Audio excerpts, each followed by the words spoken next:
président de la République du Sénégal. Merci beaucoup, Monsieur le Président Rodrigo Chavez, pour la présidence.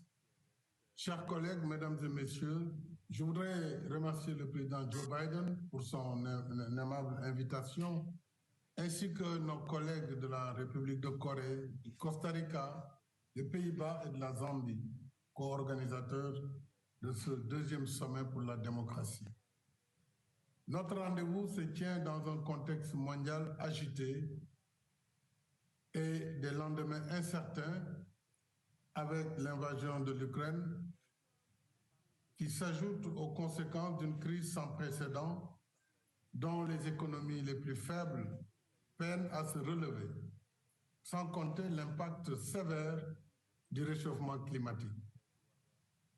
Je n'oublie pas le phénomène des dérives des réseaux sociaux et la diffusion à grand débit de fake news. Tous ces facteurs contribuent à fragiliser nos pays. De plus, en Afrique, il nous faut conduire en même temps l'œuvre de développement économique, poursuivre l'effort de construction nationale et pour nombre de nos pays, faire face aux périls terroristes. J'attire particulièrement l'attention de notre sommet sur le fait que jamais dans l'histoire, la réalisation de l'idéal de démocratie sur un continent n'a été confrontée à autant de défis cumulés.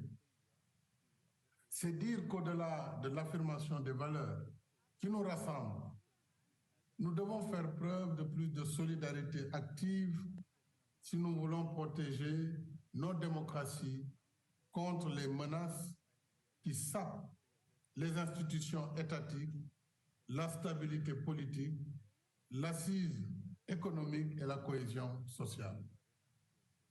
J'ajoute que pour nous, pays en développement, la réalisation des droits économiques, sociaux et culturels est aussi importante que la promotion des droits et libertés civiles et politiques.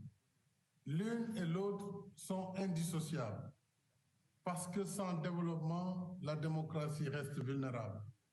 Dans cet esprit, le Sénégal réitère son adhésion au consensus que nous avons su bâtir comme fondement de nos valeurs partagées, notamment l'institutionnalisation de systèmes de justice réactifs, accessibles et crédibles, la consolidation de la coopération internationale en faveur de l'entraide judiciaire et le recouvrement des biens mal acquis, enfin le renforcement de la collaboration à l'échelle internationale contre le blanchiment d'argent et la corruption. En définitive, sur ces questions et bien d'autres, il n'y a pas de modèle achevé, mais des pratiques et des expériences à partager dans notre quête d'idéal démocratique. Je vous remercie de votre aimable attention.